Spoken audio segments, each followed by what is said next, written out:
ईद के दिन सुबह मिठाई बनाने के लिए माँ फातिमा रदी अल्लाहु अन्हा बहुत ही मसरूफ थी। आटा गूंथने और दीगर तैयारियों में लगी हुई थी, क्योंकि सुबह ही सारे काम पूरे करने थे। दूसरी तरफ 8-10 साल के मासूम से दो भाई अपना खेल छोड़कर माँ के पास आ गए। उनके मासूम लहजे में एक सवाल था, अम्मा तुम्हें याद नहीं, आज ईद है, जरा बाहर आकर देखो तो सही। मोहल्ले के लड़के लड़कियां नए नए कपड़े पहनकर कितना खुश हो रहे हैं, और हम दोनों ने तो अभी तक नए कपड़े भी नहीं पहने। क्या इसका मतलब यह है कि हम आज ईद नहीं मनाएंगे?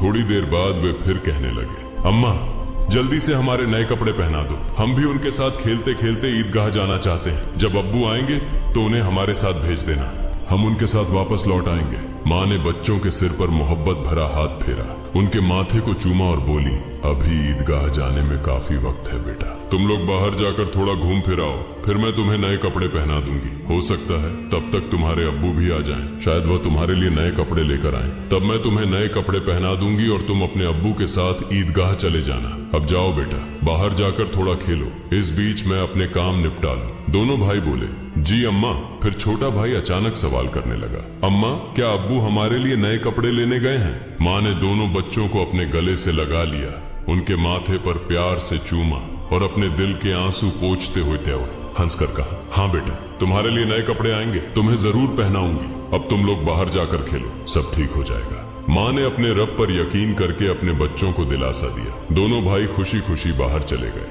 माँ ने अपने आंचल से आंसू पोंछे और मजबूरी में अपने काम में दोबारा मशगूल हो गई। कुछ देर बाद दोनों भाई फिर रोते हुए घर लौट आए। उन्होंने कहा, अम्मा वे लोग हमें अपने नए कपड़े दिखाकर चिढ़ा रहे हैं। वे कहते हैं, देखो तुम्हारे पास हमारे जैसे नए कपड़े नहीं हैं, अगर होते तो तुम इन्हें जरूर पहनते। वे कहते हैं कि हमारे अब्बू कैसे हैं जो ईद के दिन भी हमारे लिए नए कपड़े नहीं लाए। वे हमें ईदगाह चलने को कह रहे हैं और बोल रहे हैं जल्दी से नए कपड़े पहन कर आओ, अगर आना है। वे खजूर के पेड़ के नीचे खड़े हैं और तब तक हमारा इंतजार करेंगे जब तक हम नए कपड़े पहनकर उनके साथ न चले। अम्मा अब्बू अभी तक क्यों नहीं आए? अम्मी हमें जल्दी से नए कपड़े पहना दो ताकि हम आपके साथ ईदगाह जा सकें। मासूम बच्चों की इस गुजारिश को सुनकर अम्मी अपने जज्बातों पर काबू नहीं रख सकी। आंसू रोकना उनके लिए बड़ा मुश्किल हो गया, लेकिन बच्चे अम्मी को मजबूती से गले लगाकर खामोशी से उनकी ओर देख रहे थे। सब्र खो चुकी अम्मी अपने बच्चों को अपने सीने से लगाकर सिसक सिसक कर रोने लगी। कुछ ही पल में खुद को संभालते हुए अम्मी ने आंसू पोंछे और चेहरे पर जबरन एक हल्की मुस्कान लाते हुए बोली, अभी ईदगाह जाने का वक्त नहीं हुआ है बेटा, तुम लोग इतनी जल्दी क्यों कर रहे हो? नमाज के लिए अभी काफी वक्त है। इस दौरान बाहर जाकर थोड़ा घूम फिर आओ और देखो तुम्हारे अब्बू कहाँ हैं, उन्हें ढूंढ कर ले आओ। तब तक मैं अपना बाकी काम निपटा लेती हूँ, थोड़ा सा ही काम बचा है। अगर तुम्हारे अब्बू नए कपड़े लाते हैं तो मैं तुम्हें बहुत खूबसूरती से तैयार कर दूंगी, फिर तुम मिठाई खाकर अपने अब्बू के साथ ईदगाह जाओगे, ठीक है? दोनों भाइयों ने कहा, जी अम्मी। अम्मी ने अपने दिल को मजबूत करते हुए बच्चों को तसल्ली दी, लेकिन जैसे ही उन्होंने बच्चों के मासूम चेहरों की तरफ देखा, उनकी आंखों में आंसुओं का सैलाब उमड़ पड़ा। बच्चों को अपनी हालत का अंदाजा न हो, इस डर से अम्मी एक कमरे से दूसरे कमरे में जाती रही। इधर दोनों मासूम भाई परेशान होकर अम्मी अम्मी कहते हुए अम्मी के पास आए। उन्होंने कहा, अम्मी हम अब्बू को ढूंढने जा रहे हैं। अम्मी ने रूंधे गले से कहा, हाँ जाओ। उनकी आवाज में छुपा दर्द बच्चे समझ नहीं सके। बड़े भाई ने अफसोस जताते हुए कहा, अब्बू कहाँ होंगे? छोटे भाई ने बड़े भाई से पूछा, अब्बू कहाँ गए? बड़े भाई ने जवाब दिया, पता नहीं, चलो इधर उधर ढूंढते हैं। छोटे भाई के कंधे पर हाथ रखते हुए दोनों भाई अब्बू की तलाश में निकल पड़े। इधर अम्मी अपने दिल का दर्द कम करने का कोई रास्ता नहीं पा रही थी। उनकी बेचैनी और बढ़ गई। वह सोचने लगी, मैं अपने मासूम बच्चों को कैसे बताऊं कि आज उन्हें नए कपड़े पहनाने की सामर्थ्य हमारे पास नहीं है, फिर भी उन्हें कैसे तसल्ली दूं? और आज तो ईद का दिन है, वे मेरी बात क्यों मानेंगे? या अल्लाह तुम्हारे अलावा कोई सहारा नहीं। ईद के लिए जो मिठाई बनाई है वह भी कई दिनों तक थोड़ा थोड़ा गेहूं बचाकर तैयार की है, उसी से हलवा और रोटी बनाई है, लेकिन नए कपड़े कहाँ से लाऊं? या अल्लाह ये बोझ क्यों डाल दिया इस अम्मी के सिर पर? तुम तो सबकी हालत जानते हो, मैं इन मासूम बच्चों को कैसे समझाऊं? या अल्लाह तुम रहमदिल और सर्वशक्तिमान हो, झूठ बोलना गुनाह है, यह जानते हुए भी मैं अपने बच्चों को झूठे दिलासे और उम्मीद देकर बहला रही हूँ, लेकिन अब मैं क्या करूँ ये तो बता दो। हे अल्लाह तुम मुझे रास्ता दिखाओ, तुम मेरे गरीब पति की हालत जानते हो, तुम गरीबों के हालात से वाकिफ हो। हे रहमान हे रहीम। यह कहते कहते माँ रसोई में चली गईं और जोर जोर से चक्की चलाने लगी। चक्की के घुर्र घुर्र की आवाज के साथ उनके दिल का दर्द भी बाहर आने लगा। आंसू पोंछते हुए भले ही मिठाई बनाने का काम तेजी से चल रहा था, लेकिन जैसे ही यह काम पूरा होने को आया, एक और मुश्किल सामने खड़ी हो गई। तभी अम्मा अम्मा कहते हुए दो मासूम बच्चे हांफते हांफते माँ के पास आकर खड़े हो गए। माँ ने कहा, बोलो बेटा, क्या बात है? माँ ने अपनी इच्छाओं और आराम को हमेशा पति की गरीबी को देखकर दबा कर रखा था। वह थोड़े में ही खुश रहती थी, लेकिन आज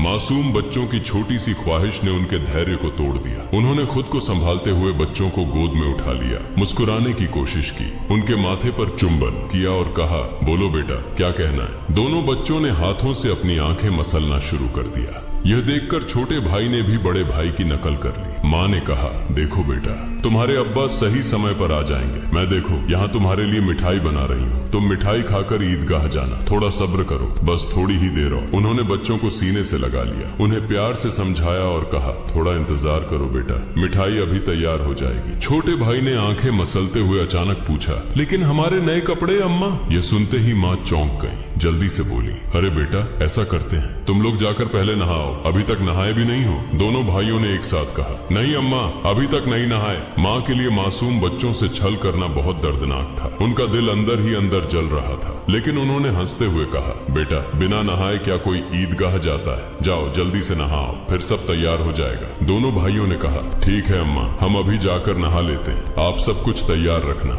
हम जल्दी से आ जाते हैं। दोनों खुशी खुशी नाचते हुए बाहर निकल गए। माँ ने दुआ की, जाओ बेटा, अल्लाह हाफिज। बच्चे तो चले गए, लेकिन माँ के दिल में चिंता और गहरी हो गई। उनका दिल जैसे एक अथाह सागर में डूब रहा था। माँ सोचने लगी, जब वे वापस आएंगे और कहेंगे, हमें नए कपड़े पहनाओ, हम ईदगाह जाएंगे, तब मैं क्या करूंगी? माँ का मन अब और नहीं संभल सका, उनकी आंखों से आंसू फूट पड़े। उन्होंने सजदे में गिरकर अल्लाह से दुआ की, हे अल्लाह, तुम ही मेरा सहारा हो, तुम इस बेबस माँ की मदद करो, तुम मुझे इस स्थिति से बाहर निकालो। हे अल्लाह, तुम्हारे अलावा मेरा कोई नहीं है, मुझे राहत दो, इस स्थिति से मुक्ति दो। इसके बाद माँ किसी उन्मादी की तरह बोलने लगी, हे अल्लाह, तुम तो बच्चों की माँ का दिल समझते हो। 3 बार इन मासूम नासमझ बच्चों को बहला फुसलाकर मैंने किसी तरह संभाल लिया, लेकिन अब क्या करूं? अब क्या कहूं? तुम ही मुझे रास्ता दिखाओ। हे अल्लाह, तुम ही मुझे सहारा दो, तुम सर्वशक्तिमान हो, तुम सब कर सकते हो। फिर उन्होंने जोर से चिल्लाते हुए कहा, तुम सब कर सकते हो अल्लाह,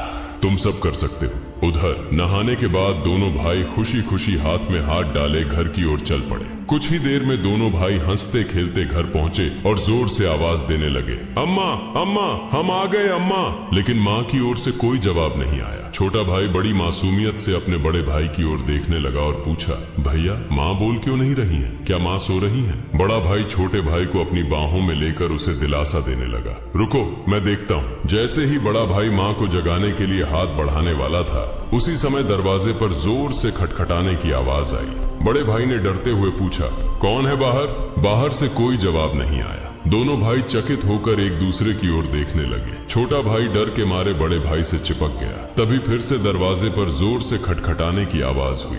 डर और घबराहट से दोनों भाई चिल्ला पड़े, अम्मा अम्मा, बाहर कौन है? लेकिन माँ की ओर से कोई आवाज नहीं आई। फिर दरवाजे पर खटखटाने की आवाज के साथ कुछ भारी खड़खड़ाने की आवाज सुनाई दी। दोनों भाई डर गए। उन्हें पता था कि अगर कोई रिश्तेदार, परिवार का सदस्य या पड़ोसी घर पर आता है तो वह हमेशा सलाम करता है, लेकिन ये सब कुछ उल्टा हो रहा था। बड़े भाई ने छोटे भाई को और कसकर गले लगाते हुए कहा, मुझे समझ नहीं आ रहा ये क्या हो रहा है, माँ भी कुछ बोल नहीं रही है। डरते डरते दोनों भाई दरवाजे के पास गए। जैसे ही वे वहाँ पहुँचे, बाहर से फिर से खटखटाने की आवाज आई। दोनों भाई थोड़ा पीछे हटे और जोर से चिल्लाकर पूछा, कौन है दरवाजे पर? बाहर से आवाज आई, मैं दर्जी हूँ, दरवाजा खोलो। दोनों भाई हैरान रह गए। उन्होंने पूछा, दर्जी, आप यहाँ क्यों? बाहर से आवाज आई, हाँ मैं दर्जी हूँ, दरवाजा खोलो, मैं तुम्हारे लिए नए कपड़े लेकर आया हूँ, इन्हें ले लो। जैसे ही यह बात सुनी, दोनों भाइयों ने जल्दी से दरवाजे की कुंडी खोली। सामने एक व्यक्ति नए कपड़ों के गट्ठर के साथ खड़ा था। दोनों भाई एक पल के लिए हैरान रह गए। दर्जी ने कपड़े उनकी ओर बढ़ाए। बड़े भाई ने झटपट सारे कपड़े अपने हाथों में ले लिए और छोटे भाई का हाथ पकड़कर तेजी से दौड़ते हुए माँ के पास पहुंचा। उस समय माँ अब भी संभल नहीं पाई थी, वह गुपचुप आंसू बहा रही थी। दोनों भाई बोले, अम्मा अम्मा, देखो दर्जी हमारे लिए कितने सुंदर सुंदर नए कपड़े लेकर आया है, जल्दी से हमें कपड़े पहनाओ, हम ईदगाह जाएंगे। बड़े भाई की बात सुनते ही छोटा भाई भी चहकते हुए बोला, हाँ अम्मा जल्दी करो, अगर देर हो गई तो हमें नमाज का समय नहीं मिलेगा। माँ यह सुनकर हैरान रह गई। कुछ पल के लिए बच्चों की ओर देखा और उन्हें गले लगाकर फूट फूट कर रोने लगी। इसके तुरंत बाद उन्होंने बच्चों को छोड़ दिया और सीधे सजदे में गिर गई। उन्होंने कहा, है अल्लाह, तुम्हारी महानता को कौन समझ सकता है। उन्हें तुरंत समझ में आ गया कि जो व्यक्ति नए कपड़े लेकर दर्जी बनकर आया था वह वास्तव में दर्जी नहीं था, निश्चित ही वह अल्लाह के भेजे हुए फरिश्तों में से एक था। माँ सजदे से उठी और जल्दी से बच्चों से बोली, जाओ बेटा जाओ, उसे मेरा सलाम कह देना और कहना कि वह आज हमारे घर से विदा हो जाए। लेकिन बच्चों को यह बात याद ही नहीं रही। दोनों भाई नए कपड़े पाकर इतने खुश थे कि उनकी खुशी का ठिकाना नहीं रहा। माँ ने बच्चों को देख उनके सिर और पीठ पर हाथ फेरकर उन्हें गोद में लेकर प्यार किया और माथे पर चूमा। फिर हल्के से डांटते हुए कहा, बेटा क्या तुम अभी तक नहीं गए? दर्जी साहब को क्या लगेगा? वे सोचेंगे कि इस घर के लोग कितने बदतमीज हैं। मेहमान बाहर दरवाजे पर खड़ा है और तुम यहाँ मस्ती कर रहे हो। तुमने उसे भूल ही गए। यह तो बहुत बड़ा गलत व्यवहार है। तुरंत जाओ, उसे मेरा सलाम पहुँचाओ और कहना कि वह आज हमारे मेहमान बने। जाओ बेटा, उन्हें बैठक में आराम से बैठने के लिए कहो। बिना देरी किए दोनों भाई दरवाजे की ओर भागे, लेकिन तब तक दर्जी घोड़े पर सवार होकर घर से बहुत दूर निकल चुका था। दोनों भाई जोर से चिल्लाने लगे, दर्जी साहब, ओ दर्जी साहब, अम्मा ने आपको सलाम कहा है, जल्दी वापस आइए। आज आप हमारे घर दावत पर आइए, हम बैठक का दरवाजा खोल रहे हैं। लेकिन दूर से हवा के साथ जवाब आया, अपनी अम्मा और अब्बा को मेरा सलाम देना, किसी और समय मिलने आऊंगा, अस्सलामु अलैकुम। दोनों भाई दौड़ते हुए माँ के पास आए और सब कुछ बता दिया। बोले, दर्जी साहब ने तुम्हें और अब्बा को सलाम कहा है, वह घोड़े पर सवार होकर उस तरफ जा रहे हैं, जल्दी आओ। माँ, उन्हें देखोगी ना? जल्दी करो और खिड़की से देख लो। जल्दी आओ। माँ, अगर देर करोगी तो उन्हें फिर नहीं देख पाओगी। दर्जी साहब कितने खूबसूरत लगते हैं, आओ ना। माँ ने बच्चों की बात सुनकर खिड़की के पास आकर खड़ी हुई और बाहर की ओर देखा। उन्होंने देखा एक तेजस्वी पुरुष नजर आया। वह आकाश की ओर उड़ते जा रहे थे और उनके शरीर की चमक चारों ओर फैली हुई थी। उनकी रोशनी सूर्य की किरणों को भी फीका कर रही थी। मां तन्मय होकर यह सब देख रही थी। अचानक वह पुरुष घोड़े सहित कहीं अदृश्य हो गए। उन्हें अब और नहीं देखा जा सकता था। इतने में दोनों भाई जोर से चिल्लाकर बोले, अम्मा, अम्मा देखो, वो रहे अब्बा, दूर से आ रहे हैं। वह मां ने बच्चों को लेकर अंदर कमरे में ले गईं और उनके शरीर पर नए कपड़े पहनाने लगी।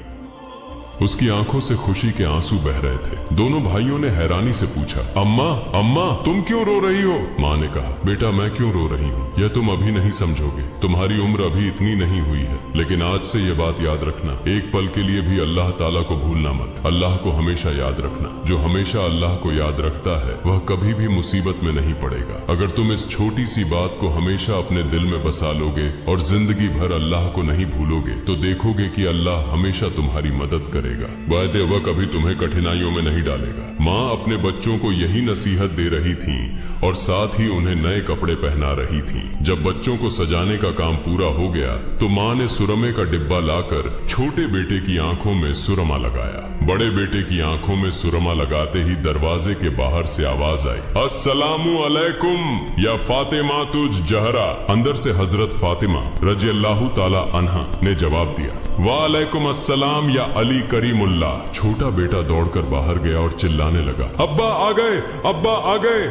बड़ा बेटा बाहर जाने ही वाला था, लेकिन माँ ने उसे रोक लिया क्योंकि उसकी आंखों में सुरमा लगाना बाकी था। माँ थोड़ी गुस्से में बोली, बैठो बैठो, पहले सुरमा लग जाने दो। इस बीच छोटा भाई अपने अब्बा का हाथ पकड़कर अंदर ले आया। तब तक बड़े भाई की आंखों में सुरमा लगाया जा चुका था। दोनों बेटों को देखकर अब्बा हैरान हो गए और बोले, यह क्या, इतने सुंदर कपड़े ये कहां से आए? फिर दोनों भाइयों ने अपनी माँ और अब्बा को गले लगाकर खुशी जताई। हजरत फातिमा रजी अल्लाह ताला अन्हा ने बच्चों की आवाज शांत कराते हुए हजरत अली रजी